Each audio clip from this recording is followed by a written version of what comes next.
Welcome to the Startup Grind. Welcome, everybody. Thank you for coming to Startup Grind. Before we start the event, I'm going to do something that most event speakers, people hosting events, don't do, and I'm going to tell you to take out your cell phones. And if you don't have a smartphone, I don't know why you're here. No offense. Take out your phones. I've been asked by Jess to test the wireless capacity for Startup Weekend. So if you would please connect to the wireless network DIG Buffalo. Yeah. And the password is wrench, capital WRENCH. You could all connect, load up a work-appropriate website. Video, whatever is the... Wrench 24, capital WRENCH. Startup Weekend thanks you, as do I. Since your phones are out, you might as well go to Facebook, like Startup Grind Buffalo, follow us on Twitter @StartBUF. Yeah. You can add me as a friend if you'd like, Evan Piazza. I'll accept you all. Assuming that we've all connected, if it hasn't crashed, then good. Nobody's streaming, so we'll assume it worked. While your phones are out, you can also put on the calendar September 16th is our next Startup Grind, featuring Dan Penberthy with Rand Capital. Dan's invested in a lot of successful local startups, so if you were here for Mitchell Patterson, who was also a venture capitalist, you're going to really enjoy the event with Dan. And Dan's invested in Liaison, Cinecore, and a lot of other companies that have had successful exits in Buffalo. Also, I want to give a shout out to Atinga. Chris, his Kickstarter is going to be launching on Monday, on Labor Day. They have a work table out in the main entrance if you want to check out their Atinga sandals. And once again, the Atinga sandals is a really, really cool product. They're sandals made out of recycled tires from African artisans. So it's got a social benefit, and they're very cool looking sandals and comfortable. So I'd highly recommend checking them out. A couple other announcements. 43 North, $5 million business plan competition. If you're not aware, that's really putting Buffalo on the map in a lot of ways. The 43 North Finals Week, it's going to be awesome. Startup Weekend, October 24th, 25th. Code and Design Camp on Saturday, featuring Dave and Whitespace. So Dave's new thing, Whitespace, is helping high schoolers, helping people learn coding, graphic design. So I recommend talking to Dave after the event and checking that out. Startup Scramble, October 28th. Right, Clark? 28th? You?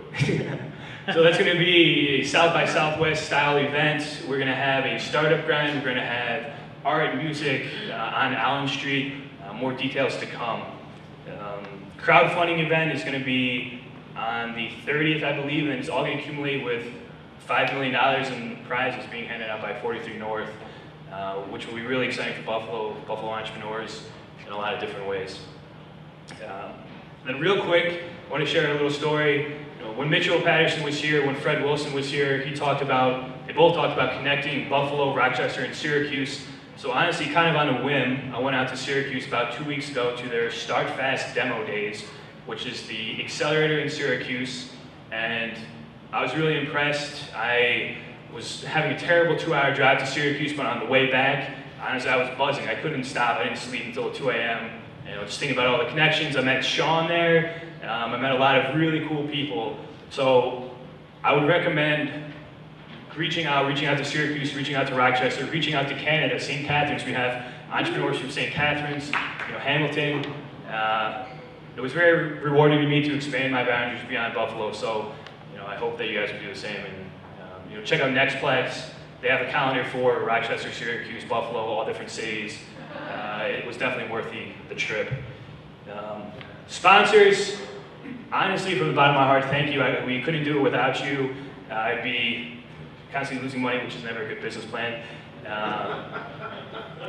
So for this event, Gotham Studios, Dave Themke, Del Vecchio and Stadler, Nickel City Graphics, Neil for the video, dig the space that we're in right now. If you don't know, talk to Jessica, schedule a tour, get a free day pass. It's totally worth it. Another quick story, on Monday I was sitting in my house, I was literally talking to my dog. I looked at myself in the mirror and I said, I can't do this. So I came down to dig, and I had a really productive day. I had a case of the Mondays, and coming here completely turned it around. So, I'd recommend checking it out. Chris Sandwich Company, kind of a hidden gem. They're on Delaware. They donated the sandwiches. The menu's over there. Really, really good food. If you're looking for a cool spot for lunch, check them out. And also, we received an anonymous donor from UB who asked not to be mentioned by name, but if you would like more details, contact me afterwards. I can tell you it's an internship program. All right, so we're gonna have, also I wanna give a shout out to Buffalo Business First. If you didn't see the article today, it got picked up by the Boston Business Journal in their startups and VC section. So that was pretty cool to get news from Buffalo in Boston, just showing that Buffalo's kind of getting on the map. Buffalo Rising, just want to thank them for their support, and Newell over there did another great article on Startup Grind. So we're going to bring up our sponsors. Dave, Algonquin Studios, VCamp, take it away. Thank you, Evan. I'm Dave Themeke, one of the founders of Algonquin Studios. How many of you have heard of VCamp? All right, so I've got more people to tell, and thank you for noticing. So VCamp stands for Validate, Challenge, Accelerate, Mentor, and Pressure. And our goal is in 12 months flat to get your businesses to revenue with actual customers in that time. So if you have questions about that, find me, let's have a conversation. I'm very interested. Thank you. Thanks, Dave. Excited for VCamp. Rebecca, you still here? No. Delvigio Stadler, they're tenants in the Innovation Center. They protect you from intellectual pirates, which sounds scary, and it is scary. So if you have intellectual property, I'd recommend speaking to them. All right, now we're going to do our 1-minute pitches from entrepreneurs, and Peter is going to be timing it. He's going to be very strict. I'm ripping the mic out in a minute. We're going to start off with Clark, heads-up display.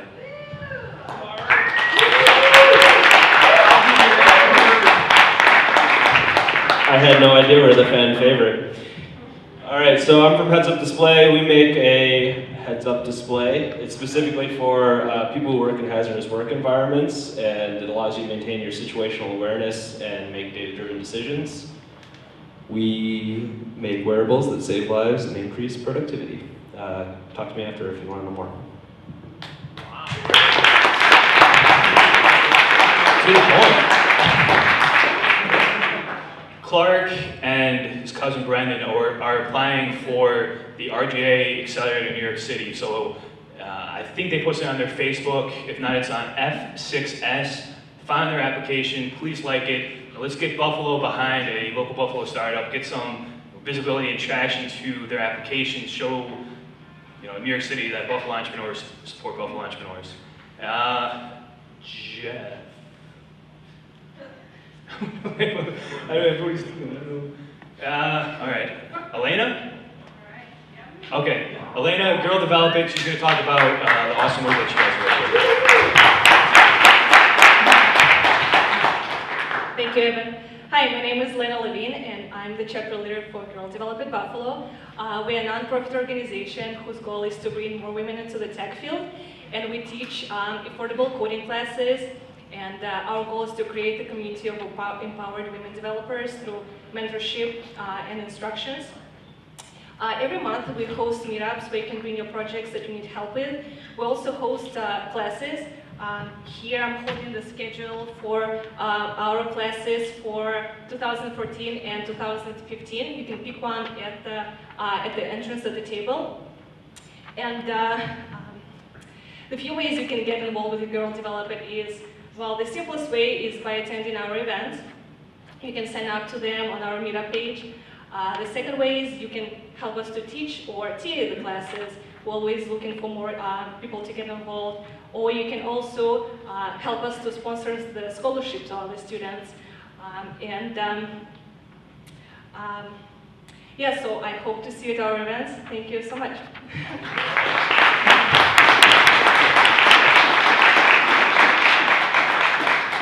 I can speak from personal experience. They're very educational for a lot of different reasons if you're looking to learn how to code, and you don't have to be a female to go. I've been to their events. I wanted to give a shout out to Innovate Niagara. Thank you for making the trip. We appreciate you guys coming down here and bringing the outside perspective. Let's get some more cross-border collaboration and innovation going. James, the ice creamsicle dude, hopefully you guys had a chance to get that ice cream, and we did. We're donating all the sales and a little bit extra to Make-A-Wish Foundation. So if you see him out on the street, flag him down, get an ice cream. I know the season's winding down, but he's definitely a good dude and good ice cream. And with that, we're going to move into the startup grind with Ty. Ty, came across borders to be here. He's the managing director of Aethon Technologies, a sensors and analytics firm with offices in Rochester, Toronto, London, and San Diego. Ty is a proven business executive and thought leader on the topic of technology and commercialization. So let's welcome Ty. He came a long way. Let's make some noise and get this event going.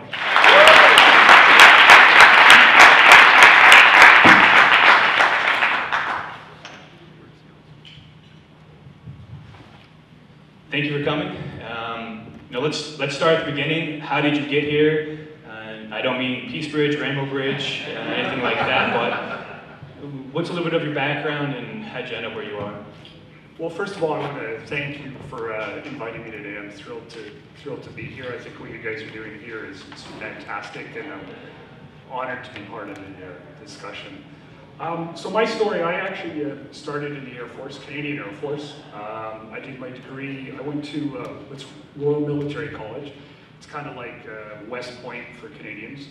I did my degree in computer engineering with glorious romantic thoughts of what I was going to do as an officer and a gentleman. Turns out at that time, with a computer engineering degree, you just write software.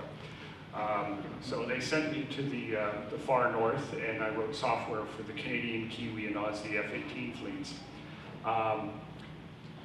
And that was my career. So I did that into the mid-90s, but actually my role was actually really about how to transition technology from commercial companies, the Lockheeds, the Harrises, and stuff like that, and bring it into operation. So it was my first exposure that there's a big difference between having a cool technology and actually having a technology in use.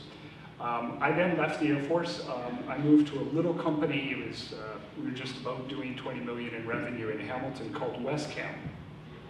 Now, I'm not sure, has anybody heard of Westcam? Probably the guys in St. Catharines. But actually, pretty much everybody else has seen Westcams. Westcam makes aerial camera systems. So you remember O.J. Simpson driving along that white van? Well, that camera and all the microwave downlink equipment, that was Westcam. And so we were a quintessential garage shop operation. We literally worked out of a garage.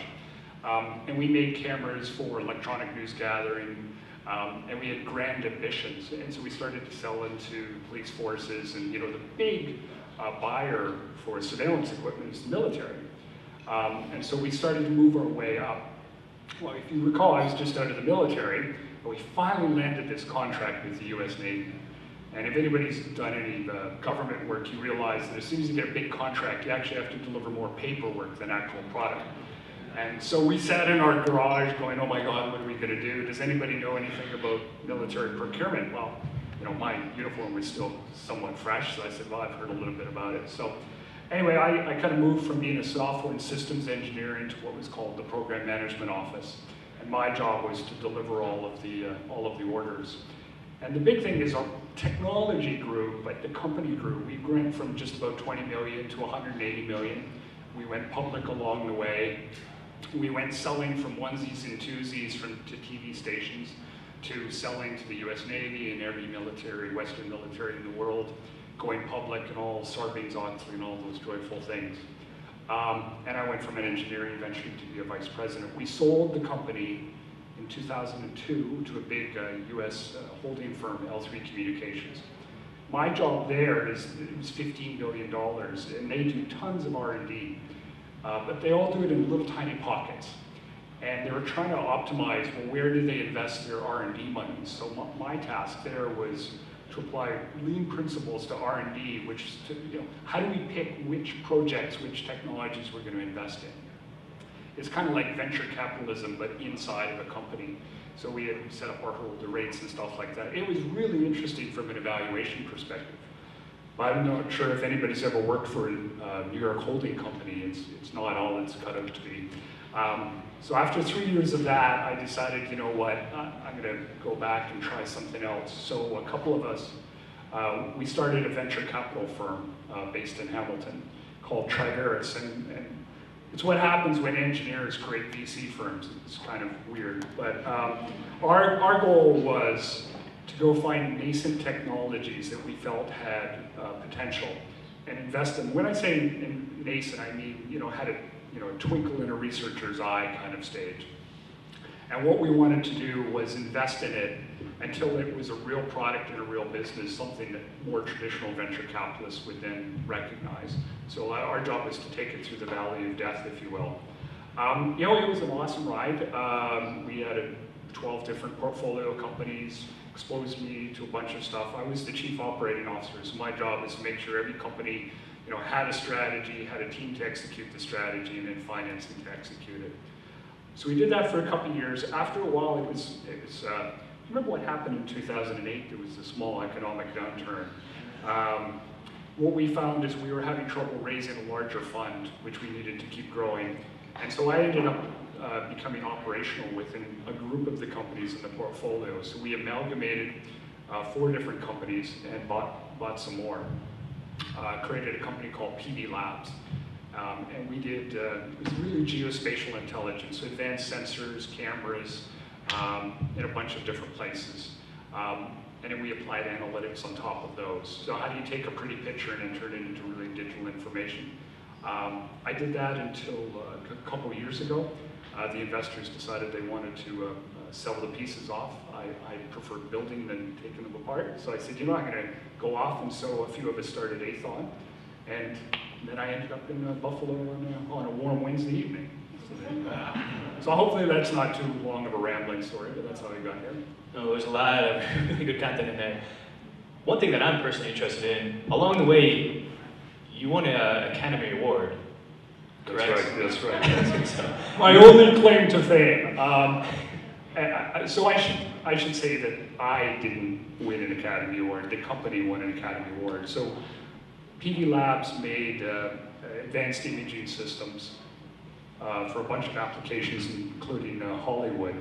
What we were doing is, just as I said, we would take imagery, and if you watch any movie now, they always have CGI. Almost no movie is pure film. It's like some combination of film and, actually not even film, but digital imagery and CGI. And so what we did is anything that you did from the air, we would actually provide a bunch of geospatial data so that you could do that more easily and effectively. And along the way it got recognized, and so the company got a technical Academy Award. So yeah, I was really proud of that. I was really excited we got to go to the Academy Awards. Not the one with the beautiful people. Most people don't realize, there's 2 Academy Awards, okay? There's one where the beautiful people go and they put that on TV, and then a couple weeks before, it's where the less beautiful people go. I got to go that. But anyway, I went to the Academy Awards. Yeah. That's still pretty exciting. When you were in the role of picking the technologies that you were going to really focus on, what did you look for in the technology? What did you look for in the team? How did you decide what product to focus on?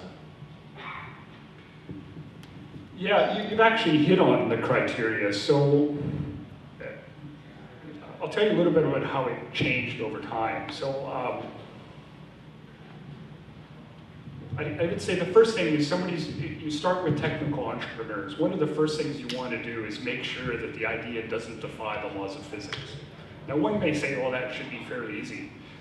But look, I'm an engineer. I don't know all the domains. And somebody could give you a great idea. The amount of effort that it takes to just to validate that it's technically sound is hard.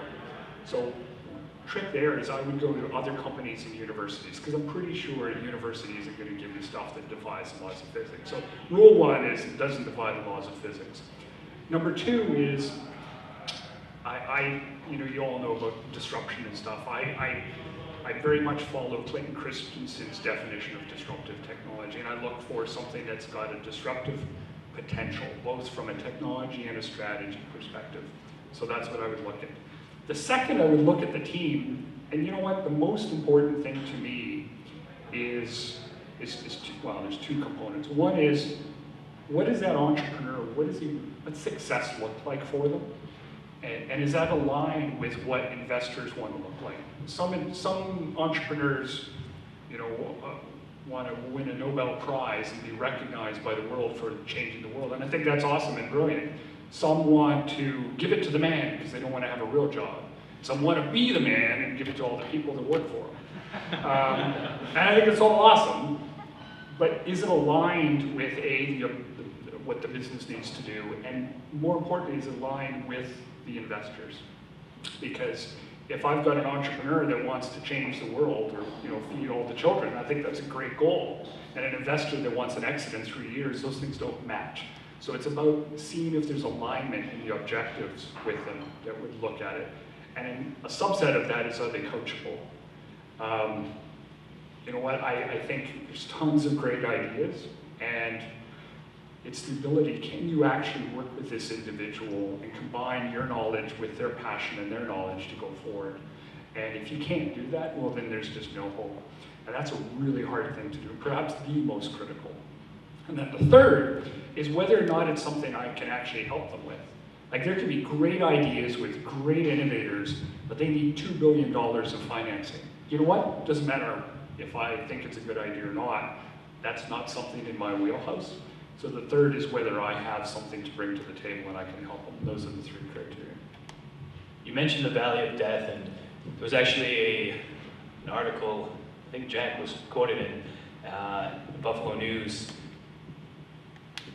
How do you approach Valley of Death as an entrepreneur, specifically maybe from an R&D startup where you might need a fair amount of money to build a prototype, to test and market and get across the early stage to a stage where you can potentially have revenue? Well, I'm not going to pretend I have all the answers. I'm kind of one of the fellow wanderers in this room, but I'll give you some thoughts. So I guess the first thing I would say is it's very rarely, in my experience, the technology that stands in the way. There's some human components. I kind of have a saying, I say the first law of innovation is that for every technical innovation, there has to be a corresponding business model innovation to bring it to life. And so if the challenge is how does one move from a cool idea to a real product that'll people buy, and then how do you make money on that, start to look at what those things are. And I'll give you a philosophy and then I'll give you a real life example. There's just stuff that you wouldn't know. And so the first philosophy is get out there and try your ideas with real customers. A lot of people write fancy business plans. So it seems to me that when I look at a business plan, every business plan, rule of thumb, has three foundational assumptions, right? Maybe it's the customers will buy it at this price, they'll buy it at this volume, and this is what the competition will do, right? Start to think of those assumptions as a hypothesis. Take a very scientific, how would you validate that? And I would challenge that I don't know if you really need to go build a prototype to do it. What if you just made a paper tiger? What if you made a PowerPoint presentation, buy a customer a lunch, show them your ideas, would you buy it at this price? Tell me the honest to goodness truth. That's a whole lot cheaper than a 3-year cycle. And so go talk to people and see what makes sense on your ideas. And along the way, you're going to learn along the way. I think my view is you got to get to, I don't believe in the if you build it, they will come philosophy. I think you want to drive to cash flow positive as quickly as possible, but go test your assumptions. Now, a silly example, I was working with a business intelligence firm out in the East Coast. They had amazing technology. Very quickly, they do what's called natural language processing on a bunch of documents, and they derive themes and insights. It's brilliant. It's awesome. When you look at it, you're just stunned. It's 3 guys, okay? And they concluded their business plan, they were going to go to the Fortune 500 companies, especially the banks, because they figured the banks would see tremendous value, and I think that's true, right? And they're going to go to them and they're going to apply this NLP technology to them, okay? These guys are from a little town called Fredericton, excluding the Canadians. Have anybody heard of Fredericton, New Brunswick? All right, there's 1 person. All right, that's a pretty good narrative of how many people have heard of this place. And so the business plan is these 3 guys from Fredericton, New Brunswick are going to walk into what, Bank of America, and say, hey, I'd like all your most sensitive data, and I'm going to put it in a cloud, and it'll be fine, okay? Right? It just won't happen, right? And you know what? That's nothing to do with the technology. That has to do with the readiness of your company. Does it have the credibility to play ball? And so my view is, as you go to R&D, certainly focus. There's lots of discussion that came up today, the minimal viable product to use it. But think about the minimal viable, I don't know what the word would be, the minimal viable pitch to go test whether you've got a viable product, right? Sometimes that's a lunch. That's a small investment. So make small investments to go test your ideas and evolve them along the way. And I promise you, you're going to learn stuff along the way. I don't know if that's a meandering idea, but there you go. Sounds similar to V Camp, some of the lessons there. And he heard from Fredericton, I'm highly impressed. Dave's a very smart guy. So Buffalo, there's discussions, strong research and academic people here. Sometimes that technology doesn't leave the university laboratory. In your experience, were you working with university types, and what advice could you give to people in that setting and how to get the technology out of the university into the commercial marketplace? So I've dealt with a lot of researchers. I've dealt with universities. I've dealt with national labs here in the States. You know what, that's always the challenge when you're dealing with technical. So firstly, I would say, look, if misery loves company, you're in great company on that. Again, I would say, though, that the challenge is less to do with your R&D. It's about the culture and what surrounds the R&D. I'll give you an example in Canada, because I can speak to that. There's two towns that are about 40 minutes apart, Hamilton, if you've been there, and Waterloo. They're both excellent research schools. One is it's fairly easy to commercialize the technology, and one, it's hard. Hamilton is brutal. Outstanding research, the odds that you can actually commercialize it are just brutal. It's not about the technology, it's about the culture, it's about the attitude. In fact, I would argue, I hope there's no McMaster people here. In McMaster, they actually, it's almost, they have disdain for the business guys. I remember doing this panel like this, and they said, oh, here's 3 VCs. They're the guys that are gonna try and steal your ideas, okay? Now, if that's the attitude that you have, then you're not gonna be able to collaborate. Where if you go to Waterloo, they've tried to mingle the business people. The reality is, commercializing technology is kind of a yin and yang. There's a technology component, there's a business component. Well, you've got to have leadership on both fronts. So, you know, my advice is maybe, and I don't know about your situation, but where I've seen it successful is break down the barriers between the business school and the engineering school, right? Start getting those guys mixed up and recognizing that you need both, leadership on both. And you may be a genius in business, that doesn't make you a PhD in optical science and vice versa. And try to mix those two, because in the end of the day, you need leadership on both those fronts. Break down the walls and get collaboration if you have both of those. Very simple examples, though, where I've seen is the IP policy. The IP policy between the two schools, one has an inventor-owned policy, which says the inventor owns it. they have the option to get some support from the school, but it's the inventor. And it's much more likely that you're going to find an entrepreneurial inventor. The other school, MAC, they have a school-owned IP policy, which means you have to negotiate with the IP office. Well, now you've got to have an entrepreneurial bureaucracy. Well, what are the odds of that, right? And so, you know, it all leads into this culture of one is suited towards bringing it out and one is much more bureaucratic and cultural. And I think there's many dimensions of that down to, you know, the type of city and, you know, how they view themselves like that. Are they risk averse or not? So. That's interesting. Cities of Buffalo or Rochester, drawing some parallels there as well. Well, let me give you a bizarre example.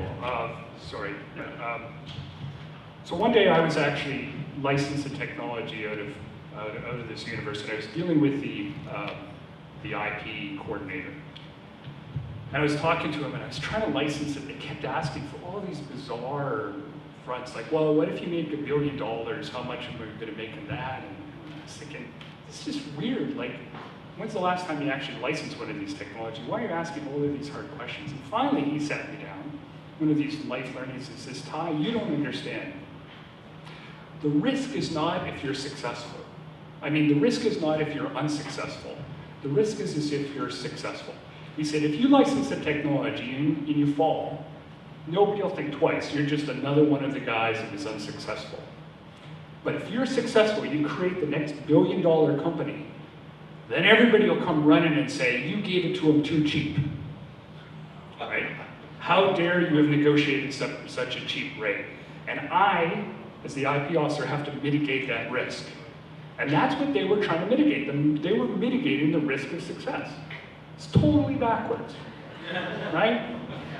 Totally backwards, but you find these bizarre things that happen. And again, notice it has nothing to do with the technology. It's about the people, the bureaucracy, and the culture. Bizarre world. That's very interesting. What tech do you find most interesting? What tech do you think will be the most disruptive in the future?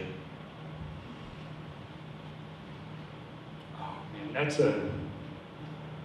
I don't know what will disrupt the world. I'll tell you what I like is when technologies intersect. I just find that so interesting. And so what do we do at Aethon? And that's why we're there, is I think, you know, in the days of old, there was optical science, right? So you'd build sensors and optics and you'd take pretty pictures and the image itself was the product. And then over here you'd have software people and they would do analytics. To me though, let's look at a fairly simple technology, license plate recognition, right? Who here would pay me? I've got a few pictures of license plates. Anybody want to pay me for a picture of a license plate? How much? Yeah, I don't know. $5 for a picture of a, no, of course not, right? 5 cents? Why would you possibly want a picture of a license plate? It's totally valueless, right? But look, if I took that picture and I applied, you know, OCR to it, and I read the numbers, turned it into digital information, cross-referenced it with, database information, and then I didn't just give you a picture of the license plate of it, I said, hey, that car is stolen and there's wanted. That's information, that's insight, that's actionable, and that's valuable. And what is that? What's that? You want to know where I buy my toilet paper? Not really, no. You can track sales, and I mean, you can track anything. Yeah, exactly, right? And to me, that's the intersection of optical science with digital analytics. And it's that kind of stuff that gets really exciting. You extend the value chain, so you're not selling pictures of license plates, you're selling something like that. So. Yeah, I don't know if they have it in Canada, but I know in the States, that's how they get you for registration and if your inspection's up and things like that. So you're welcome, by the way. I'll forward you those bills. So, Aethon has offices in Canada, across the US. What is it like for Canadian entrepreneurs to do business in the US? What's the general attitude of Canadians in doing business in the US. So I think you've actually asked two questions. What's the attitude of Canadians, and then maybe what's it like doing business as a foreigner? Is that fair?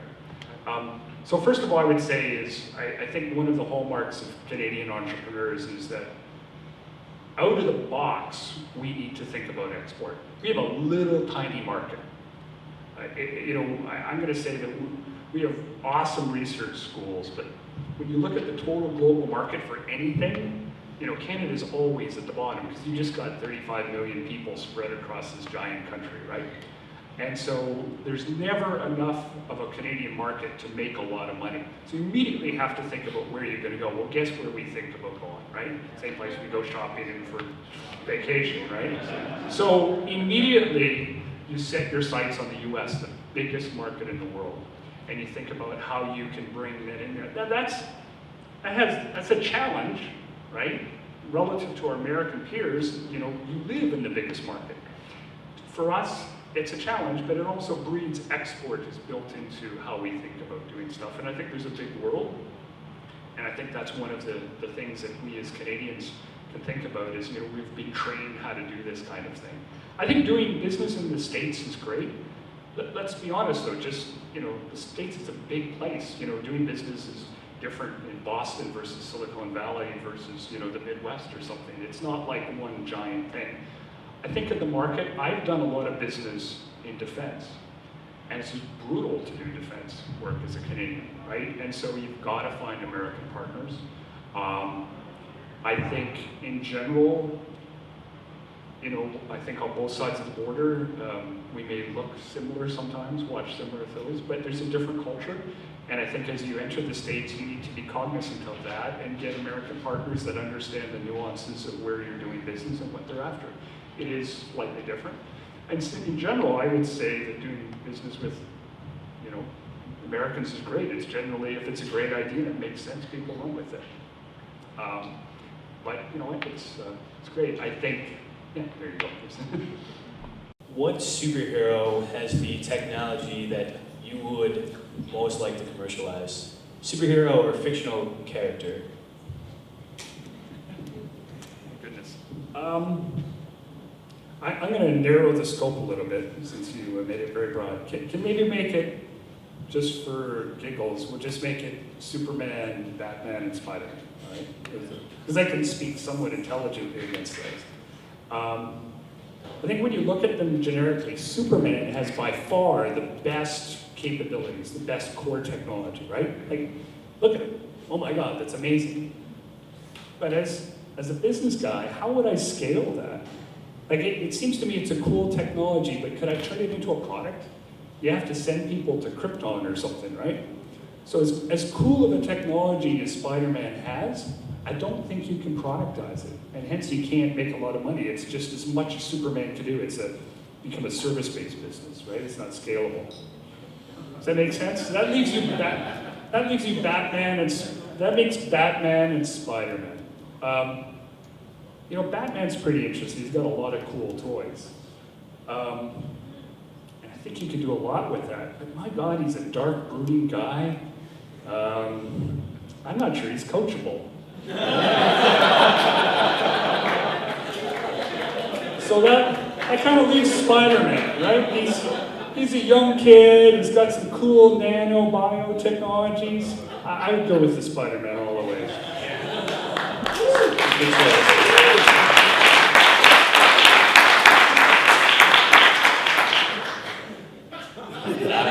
I would buy Spider-Man's products.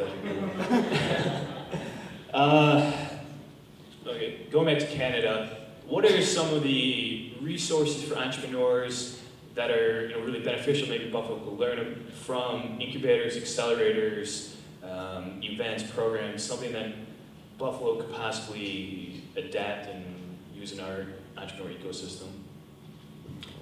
So I'll talk about a few of those. How much of them have been replicated here is something that you're going to have to think through. I think we're very blessed in Canada in that we have huge advantages for R&D. We have something called scientific research. what's called TREDS, the tax advantages to do research. It cuts down by 30%, sometimes more. Those are great, but it's very focused on the technology, and you can get government grants for doing a market readiness or developing your technology. So whether it's through the university, the federal government, or provincial government, they have tremendous research grants that are available. And I will tell you that if you could find a Canadian partner that is tied to a university, you take advantage of that stuff as well. So it's not limited. Find yourself a Canadian partner you can take advantage of it. So it's great R&D. Where we really suck, though, is that valley of death. And I would say Canada as a country is slowly understanding that they need to figure out, there's no use developing a whole bunch of R&D that never goes anywhere. So how do you extend that life cycle? Not, I'm going to do commercialization instead of a core R&D, but how do you extend the life cycle and what would you do? The challenge is, what does that mean? Like, does now the government get in the VC business? And there are some grants. There's called accelerator funds. Somebody's from the Regional Innovation Center, where the government, will make sometimes up to $500,000 available, not to move the technology from this R&D to this R&D, but to actually commercialize it. So I think that's something that's pretty attractive. What I will tell you, though, and this is something more of a move afoot. So rather than saying come borrow it, I'm going to say maybe join the crusade. I think what amazes me is the government will invest a certain amount of money into a new technology or a new business. Let's for fun say it's $500,000. They'll invest in my company. That same government would never buy that new technology. They'd be like, no, we only buy proven technology. Right?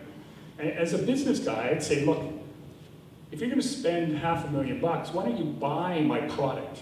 Because I tell you, once I have revenues, I can leverage that into private capital, right? And I can use that as a reference for other customers. I can actually advance it. But just giving me an investment of so many dollars and then saying, yeah, best of luck, hope you find somebody dumb enough to buy it, that's not helpful, right? And so there's a movement afoot to say, can the local, provincial, and the federal governments allocate a certain amount of their dollars to buying innovative products, not just funding and funding? And I actually think that's a really brilliant idea, because out of that, you get real customers with real revenues, real deployed products, and I think that's a really cool idea. And I'm not sure where you guys sit on that, but I think that's something that's an interesting idea, and I hope it takes root. Do you think that that's kind of risk adverse as an entrepreneur? And let me know if I'm not understanding it correctly, but if I'm an entrepreneur, I'm developing this tech, and then the government comes and says, I'll give you $500,000. Do you think that's like a kind of a safe bet for an entrepreneur versus taking less money and then trying to commercialize it, and maybe you fail, probably you will fail, and maybe you'll succeed? Or do you think that it's smart for an entrepreneur to allow the government to buy that tech and work with the government that way? Well, I think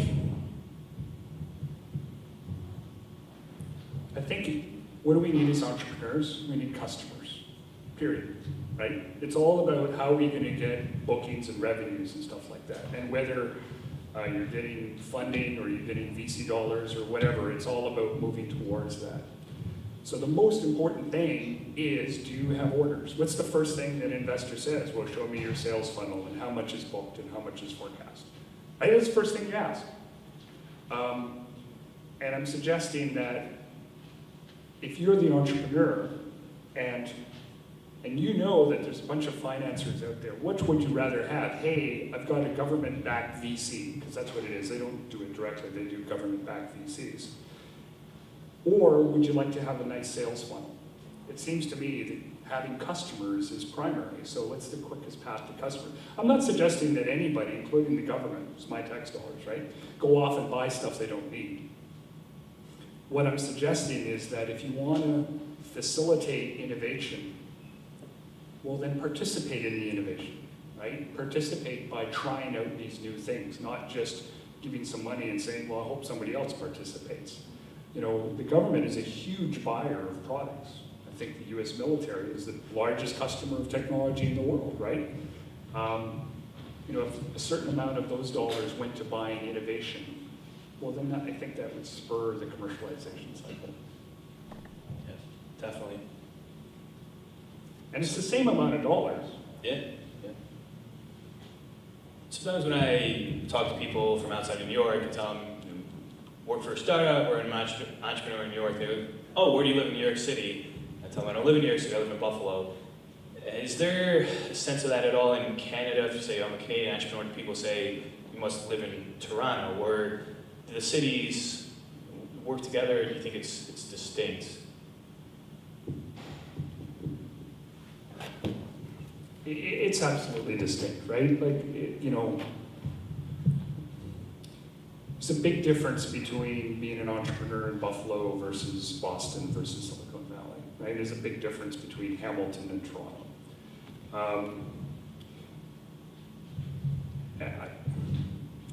You know what I would say, and I hope this comes across, a lot of people, especially in Hamilton, and maybe I'm picking up a little bit of Buffalo here, is, look, Toronto's a big city, it casts a big shadow. New York City casts a huge shadow, right?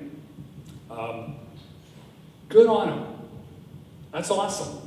I wouldn't spend a moment of time thinking about what, you know, why does New York or Toronto or Hong Kong or Singapore or London, you know, why do people talk about them? Because they do remarkable things and there's remarkable people there, right?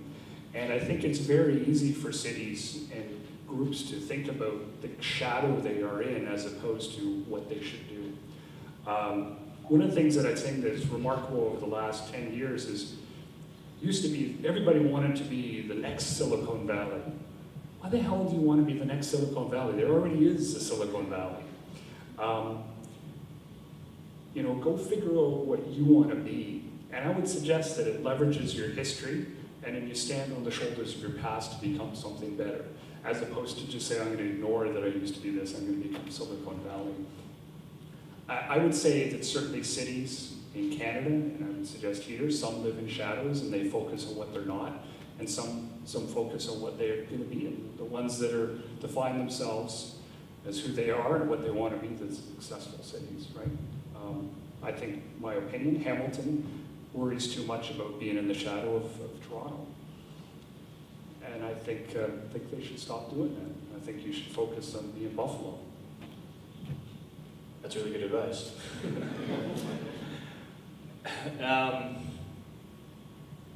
Aethon is headquartered out of Canada.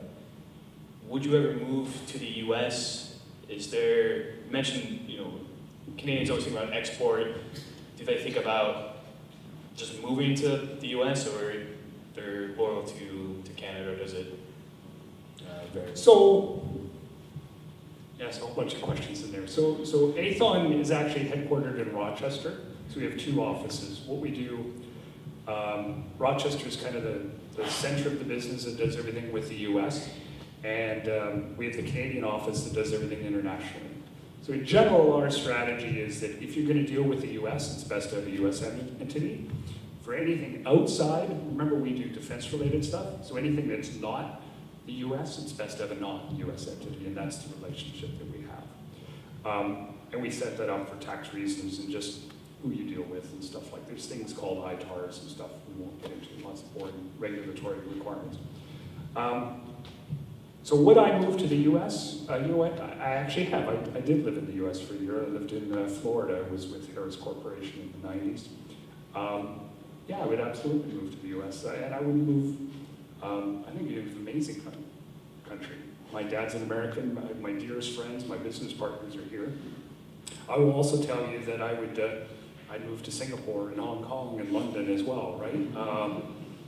And I think the world is full of amazing places, and there's amazing people in all those places. Awesome. But I am hugely patriotic, right? All right. I think this is going to be our last question, and it's been the question I've asked all Startup Grant speakers. If Buffalo is to succeed, what is one thing that we need to do or we can adapt from Canada, or you can't say move the Buffalo Bills to Toronto. What is, in your opinion, one thing that Buffalo needs to succeed in the future? Well, I would say, I think you need to be more lucky. Would you like me to expand on that? Yes, please. So actually, this is one of my favorite stories. I actually picked this up from a guy named Ian Klugman, who runs a center like this up in Waterloo. And it's actually based on true research. I think it was done in the UK. I think it was Cambridge. And it was the business school. They were going to do a study, and they wanted to study entrepreneurship. And they were trying to understand, what it took to be a successful entrepreneur versus an unsuccessful one. So they found all of these successful entrepreneurs all over the world, and they interviewed them. And they collected all of the things they said, and they were looking for the themes and what was a common thread. Well, the data was amazing. The most common response that everybody had, was that the entrepreneur would say, well, I got lucky. They'd say, look, you know what, I was lucky, I found a great business partner. I was lucky in that I got a contract here. I was lucky I was there at the right time. I was lucky in that I got this investor who saw my vision. And it was all this weird luck. And I just want you to imagine that you're now, part of this business faculty, and you're about to publish this report, and your histogram shows that the number one factor is luck. And it's like, we ain't publishing this one, right? So they actually did something that I thought was really creative, and they said, well, what do these guys mean by luck? So they actually went to the Department of Psychology, and they initiated another study. And the psychologist ran a study to figure out what is this thing luck? And so they actually ran a test, and if you've been part of these university studies, they advertised, and they said, if you consider yourself lucky, sign up here. So they got a bunch of self-declared lucky people over here. And then they had another one say, hey, if you think yourself unlucky, sign up here. So they have a bunch of unlucky self-declared people over here. Okay? And then what they did is they gave them each a test. And it was a very simple test. They gave them a newspaper.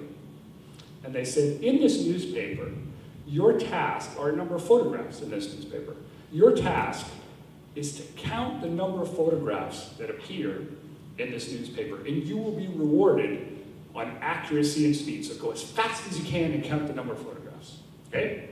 And whether you're lucky or unlucky, everybody was given the same task, the same newspaper. Well, when you sat down and you opened up the newspaper on page 3, there, in writing was a big sign. It said, stop counting, there are 52 photographs in this newspaper. And about page 13, it said, no, really, stop counting, there are 52 photographs. And the answer was there was 52. But the results were remarkable, that there was a bipolar results. They had a bunch of people, the self-declared lucky people, had seen it, and they either saw it the first time or the second time, and they ran up and they said, the answer is 52, right? The unlucky people, maybe they saw it, or maybe they were so focused on counting pictures that they never saw it. Or they saw it and they were like, oh, that sounds like a trick, I'm not gonna take that risk. And they counted. And it took them longer, and because they were counting, they were less accurate. And so what you had is the lucky people had much better results, better accuracy, and faster, and the unlucky people didn't.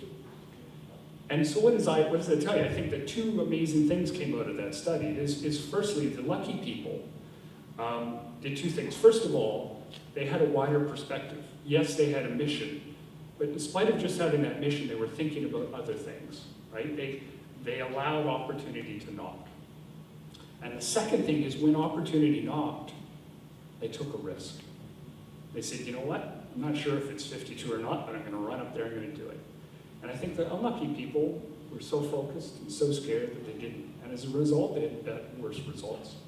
So my suggestion is that, Buffalo and all of us learn from that, Try to be lucky, look for opportunity, take a chance when it comes along. Thank you. That was really good.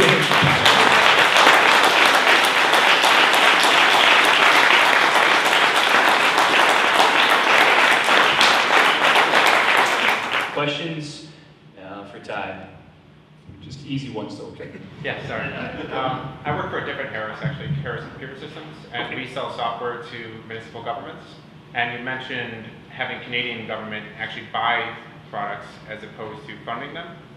And we found that the government moves very slow as far as technology goes. Yeah. So do you think there'd be a challenge for, I don't know what the Canadian government, how fast it moves in technology. They're all the same. Okay. Do you think that's a challenge for them to implement these new things? And if they were to try to innovate, do you think that's a challenge for the government? It's most certainly a challenge. I'm not suggesting, and I want to be clear. I'm not suggesting that they should move all of their procurement dollars into this buying new. The truth is, if the government is buying, what's the old adage? Nobody ever got fired for hiring IBM, right? So if the government's going to replace all their laptops, I'm not suggesting that mine or any of our entrepreneurial companies could go off and do it. But there's mainstream procurement. I think you should keep doing that. Do it well. I'm suggesting, though, that there should be a small subset of the budget that's allocated for innovative things that you're trying, next generation stuff. Not the mainstream dollars, but small dollars. If you think about what we talked about, if we're talking about IF accelerator funding in Ontario, $500,000. That's nothing. Right? It wouldn't even come up in the rounding errors, right? So it'd be a very small dollars, and I'm just saying spend some of that on procurement as opposed to investment, right? Would that be hard for them to do? For sure. In democracies, guess what? Some of those products aren't going to work out. And I'm sure some guy in the opposition, and you guys have those too, right? Is going to say, look, they wasted so many dollars. Well, you know what? I think that's the biggest risk is how do you get that guy in the procurement office to risk his minister above to say, I'm going to try this different idea, but if it flops, you're going to be on CNN. I think that's the biggest risk. But what's the alternative? I think, I don't want to get on the soapbox here, but when you look at the statistics of where we're going, there's a book in Canada called The Boiling Frog Syndrome, and you just look at the statistics of demographics, what our future looks like. Look, unless we figure out how to create more value and do things differently, then our standard of living is going to go down, down, down. We got to figure this stuff out. Is it hard? Damn right it's hard. But I think the future without trying new things is going to be brutal. So. Can I ask a follow-up question? Oh. Do you think that part of that would help by getting more technology innovators into the government and thought leaders in that space?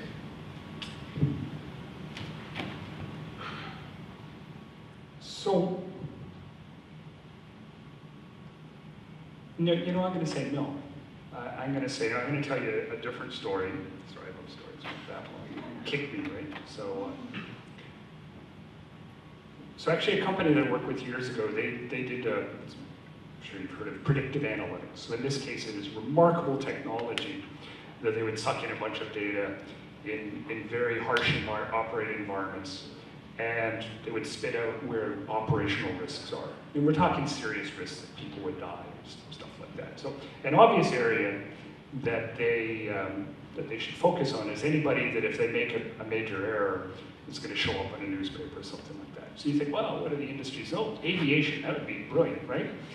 They have accidents. So they pitched the product to this airline, Protect the Innocent, and said, this is how it worked. And the safety officer was all over it. CEO was, wow, we'd be able to predict accidents before they came. Isn't that brilliant? Oh my God, this is awesome. And it ended up on the lawyer's desk. And the lawyer says, there's no way we can do this. He goes, let me understand this. This software is going to pump out the top 10 risks of the company. Yes, that's awesome. And we've got resources to handle what? Maybe the top 3? Yeah, we'll prioritize against the level of risk. And the other 7, they're just going to sit there. You're going to aware about them, but you can't do anything about them. Yeah. So what if one of those risks come to fruition? Now you're negligent, and you get your ass sued on. And so it's better to be, the view of the legal group was it's better to be ignorant and have a risk come to fruition than to have it actually there and not do anything about it. It has nothing to do with the technology. It's about the attitude of, that's dangerous, that's less good. And I think adding more technologists into the government, like you're not going to find any group that's more risk adverse. I don't think the challenge is the technologists. I think the challenge is the bureaucracy, the sense of, man, do I want to put my job, my boss's job, and those guys at risk? So I don't think it's about more technology people. I think it's about a different mindset of how you evaluate risk and goodness. And I know that's sort of a big, hairy monster, but you asked if more technology people would solve it, and I don't think it would. I don't know what the solution is, but there you go. Thanks.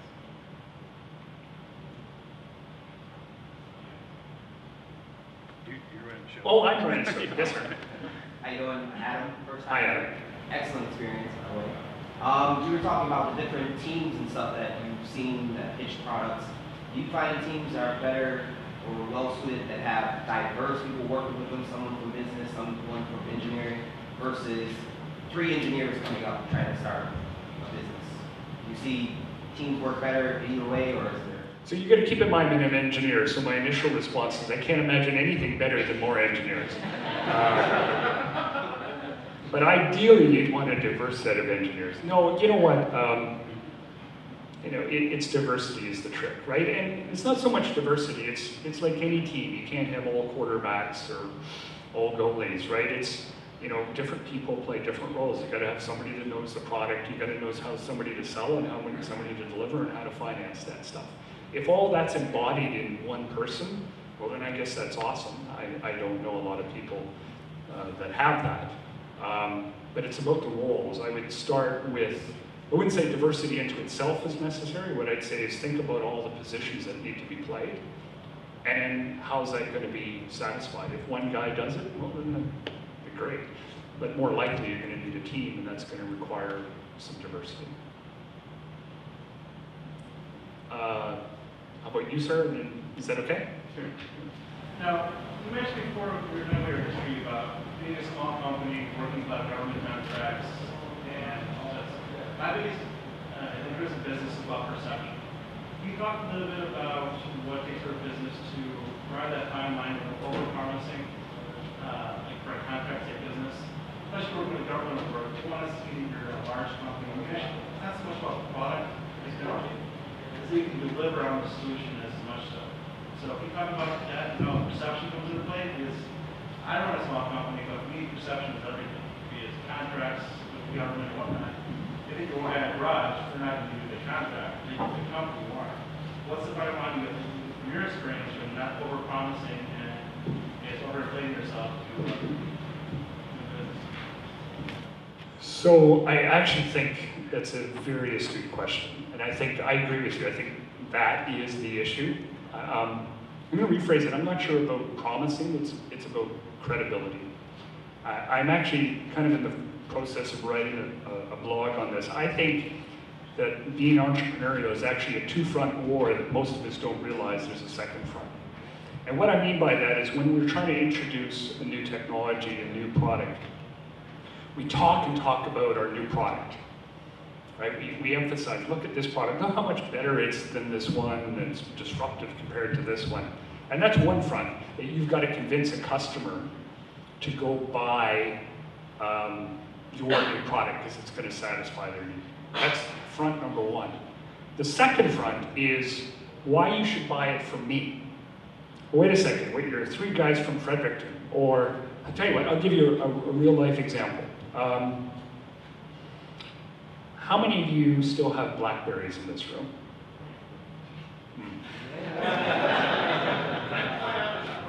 Yeah, I know.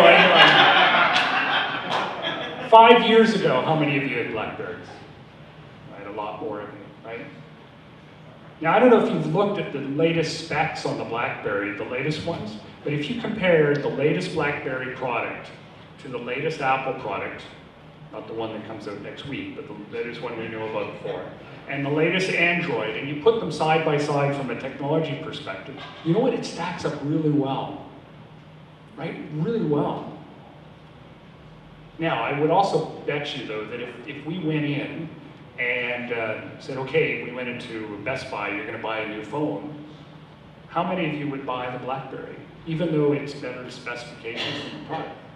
I think just that one nice lady over there, right? Because that's the policy. The truth is, it's not always about the product. Why wouldn't you buy the BlackBerry? Man, I don't want to be the last guy that buys a BlackBerry, right? I don't want to be that guy. I don't want to put my, even if it's just a phone, I'm not trusting that you're going to be around to give me support next year in your event. And it's not about the product, right? That's the second front. And we constantly forget that. So often, you know, we'll talk about your R&D or your commercialization strategy. Look how much money I put in R&D.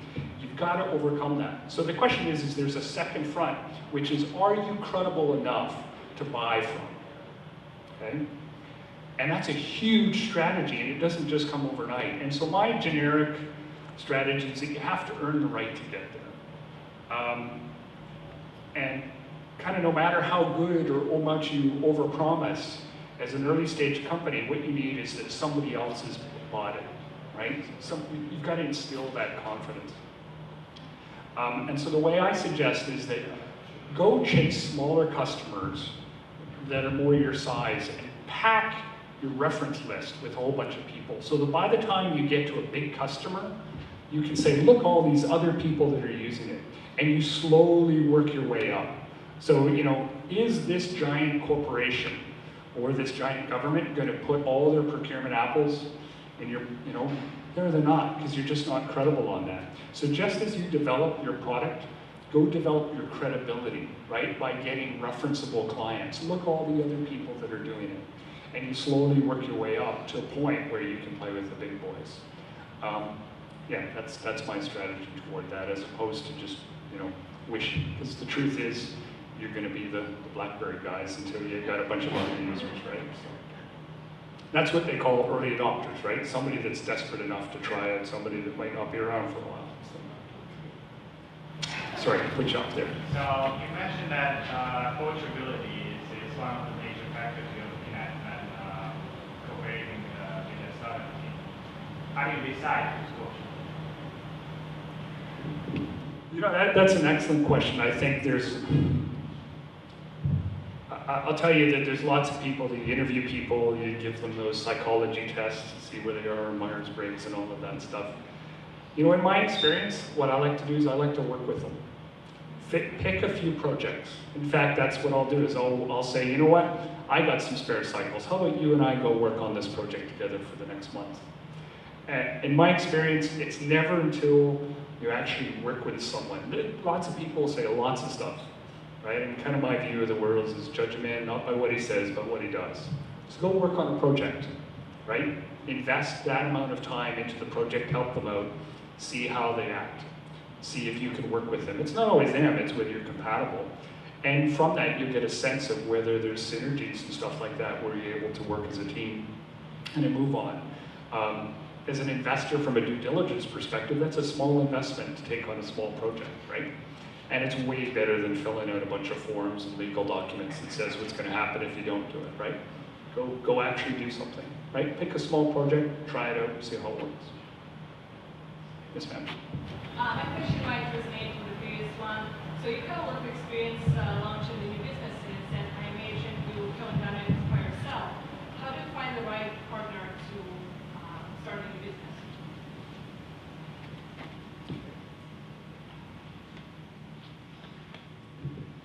Well, you know what I think? It's a really interesting question. I don't think I have a formula for that.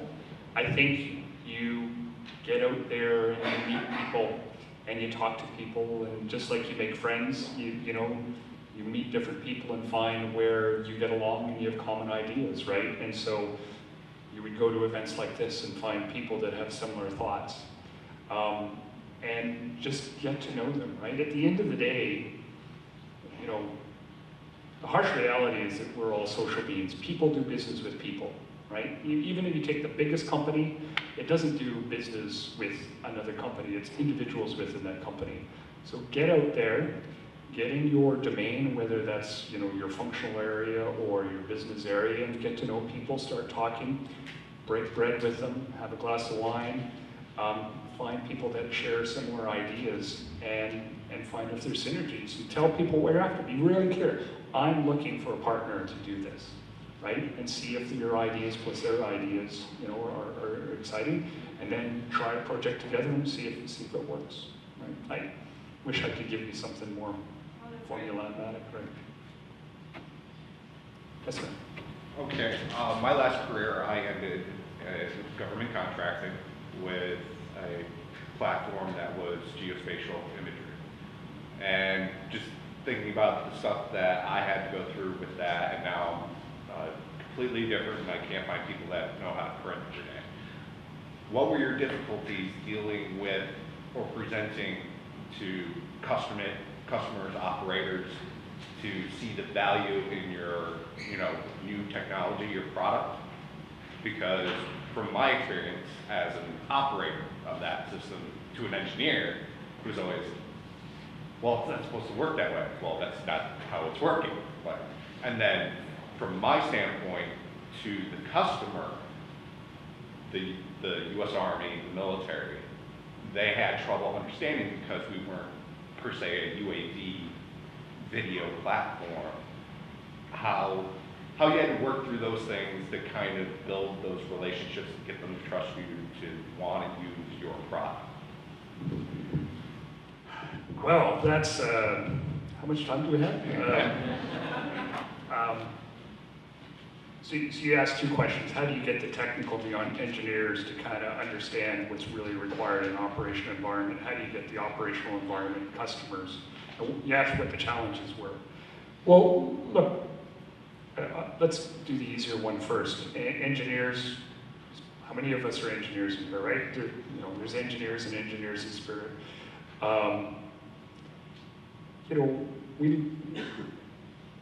I think it's sometimes hard to get engineers out of their cubicles into the environment. My strategy has been to get out of your cubicle, come to a flight test with me, right?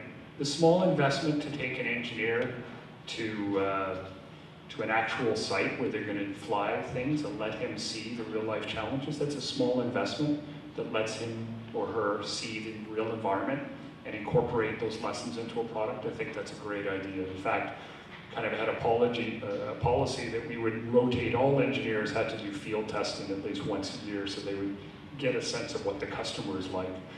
It's really hard for anybody, including engineers, to just write me a memo of all the things that are wrong and I'll incorporate them. You got to live this kind of stuff, right? So one is expose the technical people to the operating environment and let them kind of live it.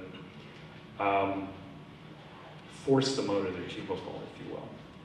On the customer side, man, that's really tough, right? I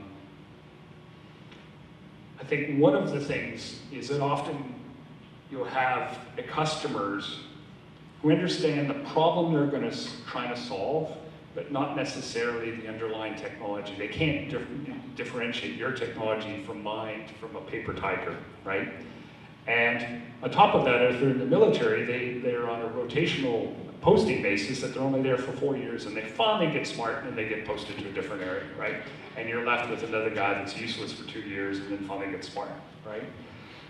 I think it's incumbent upon us in business to not talk about what the technology is, but what does it mean, right? How do you translate complicated geospatial technology and remote sensing into, and this allows you to do this, right? And again, focus on not what it is, but what does it do and what does it mean to them? Because that piece is going to resonate with them. And then how do you separate yourself from all the people that are blowhards that are going to often say, oh, I could do better and stuff like that? I think you just got to, you know what, my strategy is go build it and say, well, tell you what, let's have a fly off and we'll see who gives you better data. And then the other thing is just be patient, right? All the odds are stacked against the little guy, right? But you just gotta keep going. I'm sorry that's not a really complete answer, but we could go on I could talk at length. It's a really, really tough place to be. But that's why we're here. So. Ask a happy question now. So, okay, sorry. Good, Dave. Oops, sorry. Oh no, not another one. That's right. You talked a lot about culture and sustaining culture. So as a company grows from a startup to a bigger company, do you find there's challenges in maintaining a culture of innovation or not getting drowned out? Yeah, absolutely. I think, you know, there's the classic that there's milestones. It's, you know, you hit a $10 million revenue milestone, you have to add a level of bureaucracy and process, and then you hit 50 and 100 and so on and so forth. What I'm going to tell you is that those procedures are not, they're not bad, they're not evil, and they're not designed to drum out innovation, even though sometimes they do. The truth is you get more people in the field, you got to coordinate them in a different way. And you have to bring in management practices to do that. And that means, but you got to be careful about when you roll out processes and when you throw them away. And what I would say is you got to focus where innovation matters. And one of the big differences is that if you're 3 guys around a water cooler and you're trying to create a new product, you're very focused and you know what the other guy's going to do, right? And you know where innovation counts. Now you're a $100 million company or a $15 million company. You know, there's some areas that I want people to be creative. There's some areas where, you know, frankly, we say be creative everywhere. I don't want the people in accounts payable that are paying my check every 2 weeks. Don't be too creative. Just get her done, right? I want creativity focused on engineering.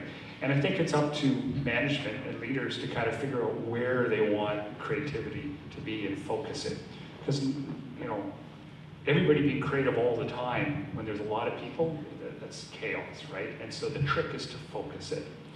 Now, to a lot of people, you're being focused. It feels like you're being hamstrung a little bit. It's kind of a necessary thing, right? And you got to weigh that balance.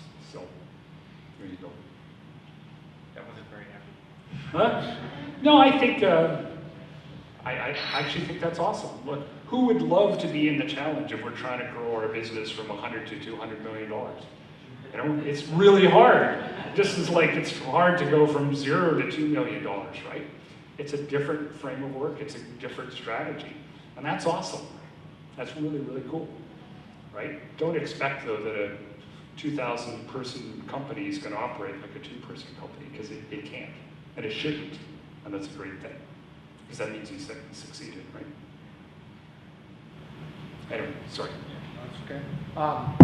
When you talked about a 3-man shop going out of the garage from 20 million to 120 million, if there was 1 or 2 takeaways on how you branded the company in those early stages before you became publicly traded, you know, what can we take away today in branding a small startup and building that brand before we can go get a government contract, right?